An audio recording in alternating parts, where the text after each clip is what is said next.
Hello, dear students. A very good morning to all of you. I hope you all are very fine. And of course, you are taking precautions at your home, right? Dear students, आज हम संस्कृत का grammar पढ़ने जा रहे हैं और topic है हमारा समास। जैसे हम सब ने गुजराती में तो समास पढ़ा ही है, बट एज़ वेल एज़ हमें संस्कृत में भी समास पढ़ना है, उसका इंट्रोडक्शन लेना है और द टाइप्स ऑफ समास, और फिर उसका परिचय हमें प्राप्त करना है। सबसे पहले तो हम समास की डेफिनेशन देखेंगे कि समास किसे कहते हैं। एज वी ऑल नोज, सम प्लस आस इज इक्वल टू समास। हमने समास की शाब्दिक व्याख्या देखी थी, गुजराती में भी देखी थी, इवन हम संस्कृत में भी जानते हैं कि सम प्लस आस इज इक्वल टू समास। सम यानी कि साथ में, आस यानी बैठना या रखना, इज इक्वल टू सम आस। ओके, यहाँ पर दो पद को साथ में बैठाना, दो पद को साथ में रखना और उसका फिर एक पद बन जाना, उसे हम समास कहते हैं। समास यानी compounds. What is compounds?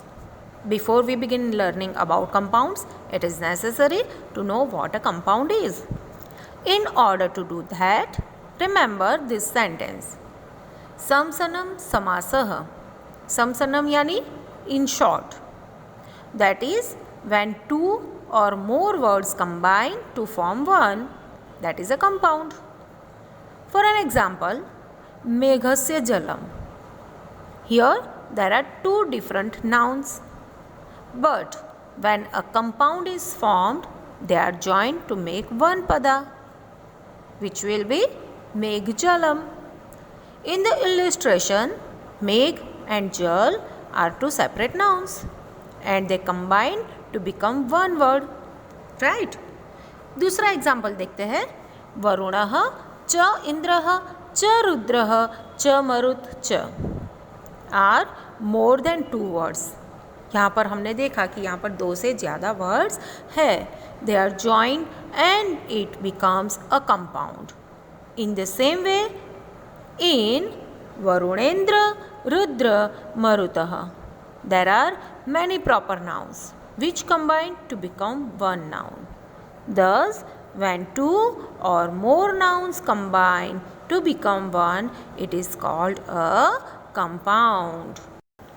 After learning the definition of compound, we should know the type of compounds. समास की व्याख्या समझने के बाद समास के प्रकार जानना ज़रूरी है। संस्कृत के अंदर समास के मेनली 6 टाइप्स होते हैं। नंबर 1 तत्पुरुष समासः, नंबर 2 कर्मधारय समासः, नंबर 3 द्विगुः समासः, नंबर 4 द्वंद्व समासः, नंबर 5 बहुव्रीहि समासः, नंबर 6 अव्ययीभाव समासः। डियर स्टूडेंट्स, आज हम समास के ये प्रकार पढ़ेंगे। 9th स्टैंडर्ड के अंदर समास के 2 प्रकार हम पढ़ते हैं, तत्पुरुष समास एंड द्वंद्व समास। As well as 10th standard के अंदर भी हम 2 समास पढ़ते हैं, कर्मधारय समास एंड बहुव्रीहि समास। Okay, so as per our syllabus, let's go ahead with the type of samas and explanation of the samas. समास का विशेष अभ्यास करने के लिए समास के अंदर जो 2 पद होते हैं, वो पद को हम पूर्व पद और उत्तर पद कहते हैं। वो किससे कहते हैं वो जानना जरूरी है। उसके बाद उन दोनों पद का जब हम विग्रह करते हैं तो उसको हम समास विग्रह कहते हैं। और सामासिक शब्द यानी कि वो विग्रह किए हुए शब्द को एक कैसे करते हैं वो जानना जरूरी है। सबसे पहले हम समास विग्रह जानेंगे। सामासिक शब्दों के बीच के संबंध में, सामासिक शब्दों के बीच के संबंध को स्पष्ट करना समास विग्रह कहलाता है। यानी कि ये जो 2 पद होते हैं वो दोनों पद को किसी भी विभक्ति से हम अलग करते हैं तो उसको हम समास विग्रह कहते हैं। जैसे कि राजपुत्र, यहाँ पर राजपुत्र में जो 2 पद है उसको हमने विभक्ति से अलग किया है, राजा का पुत्र, ऐसे, राइट। तो यहाँ पर इस तरह से हमने समास विग्रह किया है। अब अगर ये समास का विग्रह किया है तो उसको हमें पूरा सामासिक शब्द बनाना है। तो समास के नियमों से निर्मित शब्द सामासिक शब्द कहलाता है। इसे समस्त पद भी कहते हैं। समास होने के बाद विभक्तियों के चिन्ह लुप्त हो जाते हैं, यानी कि जो हमने विभक्ति लगाई थी बीच में वो निकल जाती है। जैसे कि राजा का पुत्र था तो उसको हम राजपुत्र कर देंगे, यानी कि जो विभक्ति थी वो निकल जाएगी। अब जैसे मैंने कहा कि उसके अंदर दो पद होते हैं, पूर्व पद और उत्तर पद। तो समास में पहले पद को पूर्व पद और दूसरे पद को उत्तर पद कहते हैं। फॉर एन एग्जाम्पल, गंगा जल, इसमें गंगा जो है वो पूर्व पद है और जल जो है वो उत्तर पद है। वैसे ही राजपुत्र में राज जो है वो पूर्व पद है और पुत्र जो है वो उत्तर पद है। पूर्व यानी कि पहले वाला, उत्तर यानी कि बाद वाला। ओके, तो पहले वाला स्टार्टिंग वाला जो पद होता है उसको हम पूर्व पद कहेंगे और नेक्स्ट वाले वर्ड को हम उत्तर पद कहेंगे। अब हम समास के प्रकार पढ़ेंगे। सबसे पहले हम तत्पुरुष समास पढ़ेंगे। तत्पुरुष समासे प्रायेण उत्तर पदार्थस्य प्रधानता भवति। अब क्या कहते हैं कि तत्पुरुष समास में उत्तर पद जो होता है वो प्रधान होता है, यानी कि मेन होता है।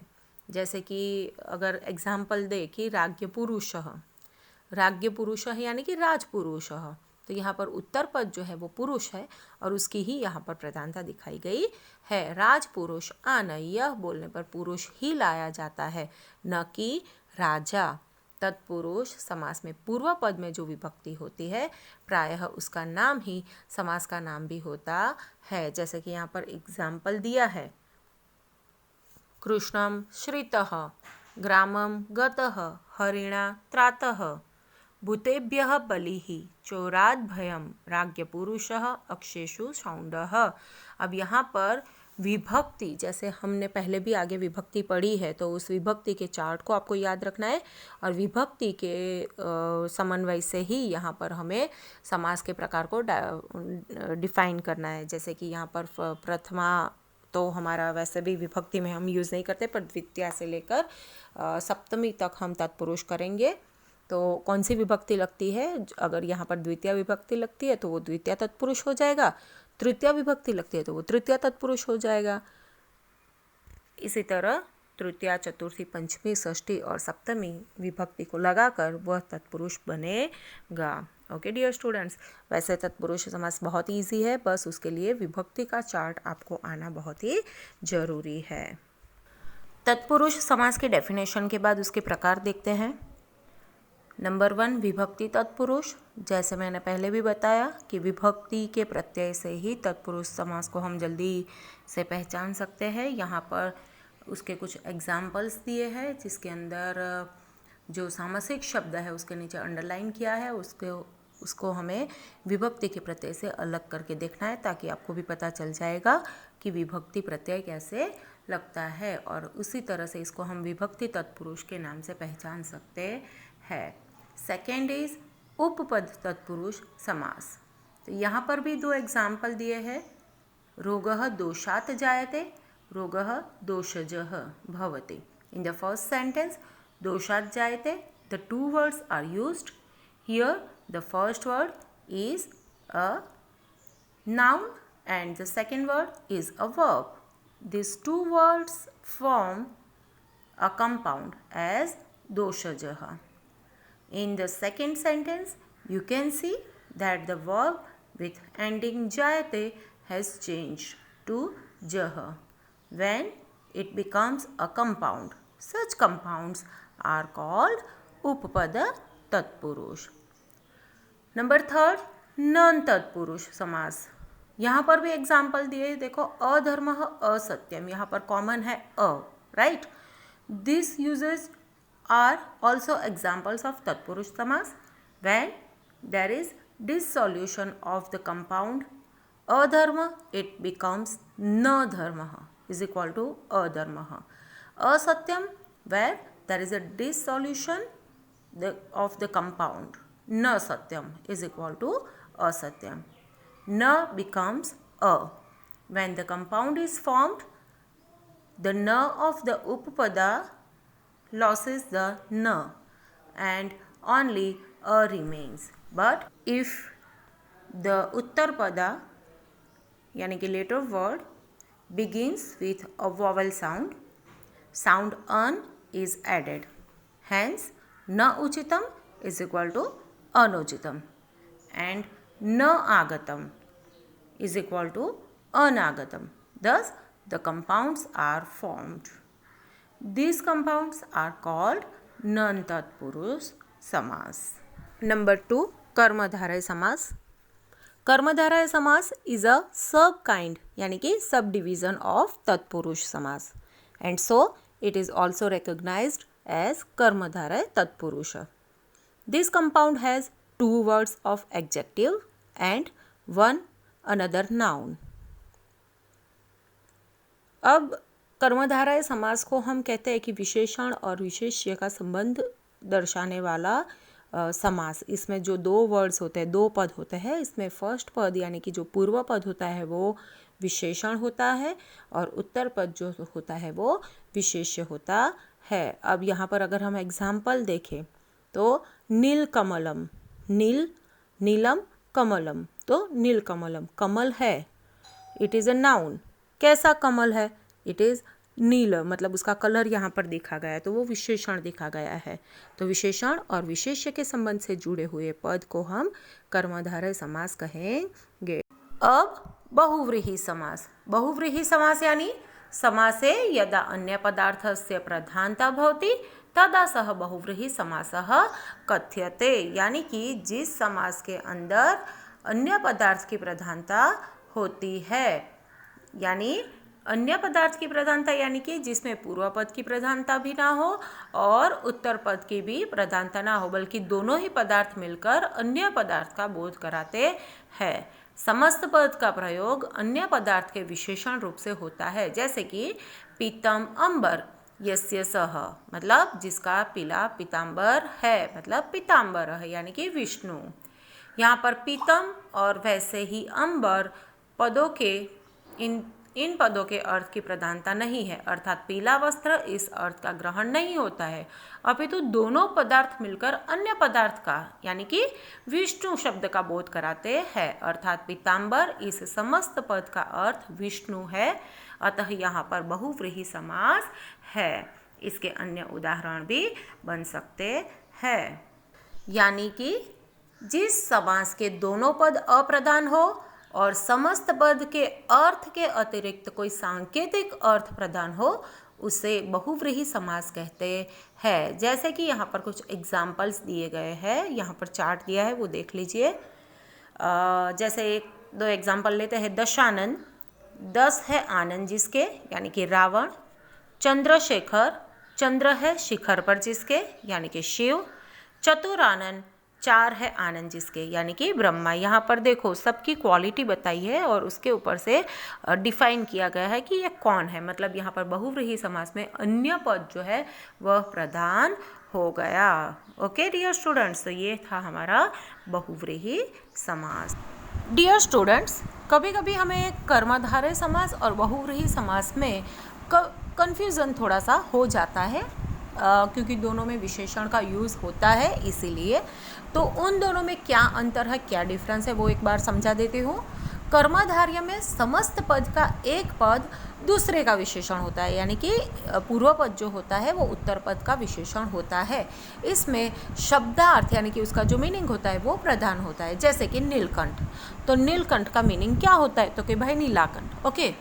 बट बहुव्रीहि समास में क्या होता है कि उसमें समस्त पद के दोनों पदों में विशेषण विशेष्य का संबंध नहीं होता है, बल्कि वह समस्त पद ही किसी अन्य संज्ञा आदि का विशेषण होता है. मतलब वो दोनों एक दूसरे के विशेषण नहीं होते हैं. जैसे कर्मधारय में एक शब्द दूसरे शब्द का विशेषण होता है, बट यहाँ पर ये दोनों शब्द एक दूसरे के लिए विशेषण नहीं होते, कोई अन्य संज्ञा के लिए विशेषण होते हैं. और इसके साथ ही शब्दार्थ गौण होता है. उसका मीनिंग क्या होता है वो इम्पोर्टेंट नहीं होता है, उसके अंदर वो गौण होता है और कोई भिन्न अर्थ ही प्रदान हो जाता है. जैसे नीलकंठ, तो नीलकंठ इज इक्वल टू नीला है कंठ जिसका, वह कौन है? तो बोले शिव जी है। ओके, तो शिव जी जो है वो उसमें से, तो ये जो विशेषण हमने दिया वो शिव जी के लिए दिया है। ओके, जैसे कि पीताम्बर और मृगनयनी अपवाद रूप में माने जाते हैं। ऐसे कुछ वर्ड्स होते हैं, समास होते हैं जो कभी कभी बहुव्रीहि समास में भी आ जाते हैं। तो मतलब इन दोनों के डिफरेंस में हमें इतना याद रखना है कि अगर उसका विशेषण यूज़ करने के बाद उसमें से कोई थर्ड कोई किसी का आइडेंटिटी निकलता है तब वह बहुव्रीहि समास होगा, और जब पूर्वपद उत्तरपद के लिए विशेषण एज अ विशेषण यूज़ होगा तब वह कर्मधारय समास होगा। नाउ कम ऑन द द्विगु समास। जिस समास का पूर्वपद संख्यावाचक विशेषण हो उसे द्विगु समास कहते हैं। इससे समूह अथवा समाहार का बोध होता है। इस समास को अगर हमें पहचानना है तो डियर स्टूडेंट्स, हम सबसे पहले उसका पूर्वपद देखेंगे। उसका पूर्वपद जो होता है वो हमेशा संख्यावाचक होता है, तो उस पर से हमें पता चल जाता है। और नेक्स्ट जो वर्ड होता है यानी कि जो उत्तर पद होता है वो समूहवाचक होता है। फॉर एन एग्जाम्पल, नवग्रह, 9 ग्रहों का समूह। तो नव वो पूर्वपद हो गया, वो संख्यावाचक है, और जो ग्रह है वो ग्रह का समूह दिखाता है। वैसे ही त्रिलोक, नवरात्र और अठन्नी। ओके डियर स्टूडेंट्स, तो इसी तरह जो पूर्वपद होता है वो संख्यावाचक हो और नेक्स्ट वर्ड उसका समूह दिखाए तो उसको हम द्विगु समास कहेंगे। Now come on the next समास, द्वंद्व समास। द्वंद्व यानी पैर, जोड़ जिसको हम कहते हैं। जिस समास के दोनों पद प्रधान होते हैं, अब ये जो द्वंद्व समास है उसके अंदर दोनों पद प्रधान होते हैं और विग्रह करने पर और, अथवा, या एवं योजक चिन्ह लगते हैं, वह द्वंद्व समास कहलाता है। जैसे माता पिता, भाई बहन, राजा रानी, सुख दुख, दिन रात, राजा प्रजा। द्वंद्व समास जिस समास के दोनों पद प्रधान होते हैं तथा विग्रह करने पर और अथवा या का प्रयोग होता है। अब लास्ट समास, अव्ययी भाव समास। अव्ययी भाव समास के नाम पर से ही हमें पता चल जाता है कि अव्यय, उससे ही हम समास बनाते हैं। जिस समास का पूर्वपद प्रधान हो और वह अव्यय हो उसे अव्ययी भाव समास कहते हैं। डियर स्टूडेंट्स, यहाँ पर शब्द के आगे अव्यय आप लोग पहले आगे के स्टैंडर्ड में भी पढ़ चुके हो, हिंदी में स्पेशली हम पढ़ते हैं ये। तो वो जो अव्यय जब आगे लगता है और उसके बाद जब पूर्व उत्तर पद आता है तब वह अव्ययी पद होता है। जैसे यहाँ पर एग्जाम्पल है कि यथामति, यथा वो एक अव्यय है, राइट, तो मति के अनुसार। तो यहाँ पर जो यथा वो अव्यय लगा तो हम उसको अव्ययी भाव कहेंगे। उसके बाद आमरण, आमरण में आ जो है वो अव्यय है, आमरण यानी मृत्यु तक। तो इन शब्द में यथा और आ अव्यय है। जहाँ एक ही शब्द की बार बार आवृत्ति हो, अब एक दूसरी चीज़ ध्यान में रखने वाली है कि एक ही शब्द की बार बार रिपीटेशन हो उसका, तो उसे भी अव्ययी भाव कहते हैं। जैसे दिनों दिन, रातों रात, घर घर, हाथों हाथ, ऐसे सब जो शब्द होते हैं उसे भी हम अव्ययी भाव समास कहेंगे। अब यहाँ पर कुछ एग्जाम्पल है, जैसे कि आजीवन, यथा सामर्थ्य, यथाशक्ति, यथाविधि, यथाक्रम, भरपेट, हर रोज़, हाथों हाथ, रातों रात, प्रतिदिन। ऐसे तो बहुत सारे एग्जाम्पल्स हैं, जैसे जैसे हम पढ़ते जाएंगे हमें एग्जाम्पल्स देखकर पता चलता जाएगा। तो डियर स्टूडेंट्स, ये था अव्ययी भाव समास। तो डियर स्टूडेंट्स, ये था हमारा समास, समास के डेफिनेशंस और समास के प्रकार हमने बहुत अच्छे से समझ लिए हैं, और सब समास के रूल्स एंड रेगुलेशंस है उसको आपको याद रखने हैं। और जो एक्सरसाइज है हमारे ग्रामर के चैप्टर के पीछे, वो आप लोगों को एज अ प्रैक्टिस करते रहना है। एंड यस, मैं हर बार कहती रहती हूँ कि जो चैप्टर के पीछे ग्लोसरी होता है उस ग्लोसरी के अंदर जितने भी ग्रामर के पॉइंट्स दिए हैं उन सबको आपको बहुत अच्छे से समझना है। तो आप लोग ग्लोसरी भी देखते रहना ताकि ग्लोसरी के अंदर जो भी समास के वर्ड्स है वो सब आप देखोगे, पढ़ोगे तो समझ जाओगे। ओके डियर स्टूडेंट्स, तो आई होप आप सबको बहुत अच्छे से समझ में आ गया होगा और आप लोग बहुत अच्छे से अपने एग्ज़ाम में समास के क्वेश्चंस अटेम्प्ट कर पाओगे, राइट।